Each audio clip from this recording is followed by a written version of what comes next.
With so many opportunities to attack the royal family in the last couple months, it's strange that the Harkles haven't said anything related to Prince Andrew. And that might be because of the reasons you're about to find out.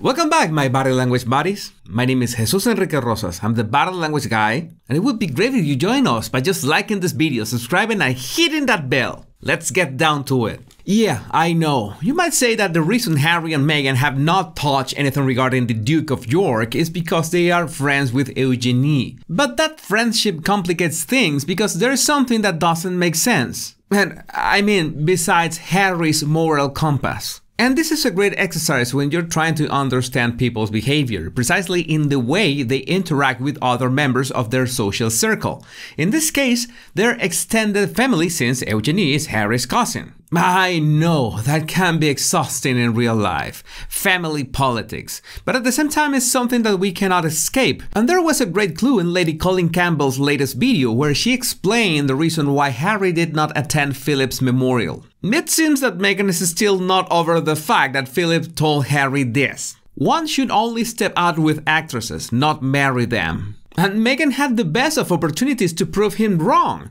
I mean, she managed to marry into the royal family, had this feminist background, and had every opportunity to be part of the team. But Lady C also said something really interesting that pretty much fits in the description of the Duchess of Sussex. Allegedly, Meghan thought that marrying into the royal family would give her the visibility she wanted, upon her firm belief that she was better than everyone else. And by everyone else, I'm not talking about the British royal family. Nope, we're talking about the whole world.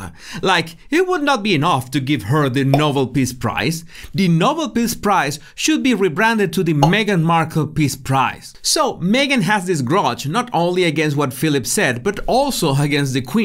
Because otherwise, she would have told Harry to, well, go to Philip's memorial. Because, as I stated in my previous video on this topic, memorials matter because of all the ones that are still here. For example, 1 year ago, Catherine was the peacemaker between William and Harry. She acknowledged William's feelings towards his brother, but helped him have a better understanding of the whole picture. Because yes, we can have emotional responses and not be willing to do something, but that's what a balanced marriage works for. The problem with the Harkles is that they seem to have the same blind sides, and in this case, they both share a total lack of empathy towards the Queen, and they really don't seem to care what you think about it. In an emotionally healthy marriage, one partner can help the other see beyond their own primal reactions. And this is important, especially because emotions don't last forever. In fact, most emotions do not survive a night of good sleep. But it's understandable that William didn't want to have anything to do with Harry, especially after the Oprah interview. By the way, that event has entangled the Harkles narrative even more since, well, all the supposed admiration and compassion that Meghan had for the Queen just flew out the window with Harry's absence from Philip's memorial. Not to mention that in that same interview she said, in her own words, that she had known Eugenie before meeting Harry. I mean, I'm still the new kid on the block of British royal commentators, but even if I'm going in with all Antonio Banderas' passion, I still don't understand how is it possible that nobody knows exactly how Meghan knew Eugenie before meeting Harry. Now, this is why family politics can get really messy, especially if you're dealing with narcissists. Remember that one characteristic of these toxic personalities is that they are going to use you until you're no longer useful for them. And Eugenie must be useful in some way, since they were seen recently having that absolutely non-paparazzi dinner, even after Meghan broke the news that she was pregnant in the exact same day of Eugenie's wedding back in 2018. And Eugenie's adverse reaction to this was even reflected in that bootlicking compendium named Finding Freedom. So that's how we arrive full circle at one of the possible connections between Meghan and Prince Andrew, and why somehow he's untouchable in terms of the Harkles trying to bring down the royal family. There's a very simple rule in this kind of grudges that only needs a bit of common sense. You always attack the weakest link in the chain.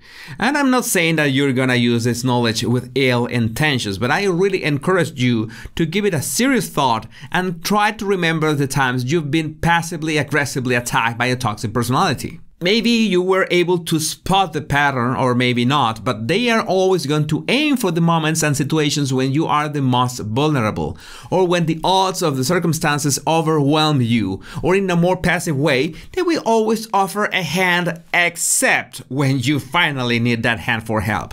And not only that, they are going to attack your loved ones in ways that upset you the most.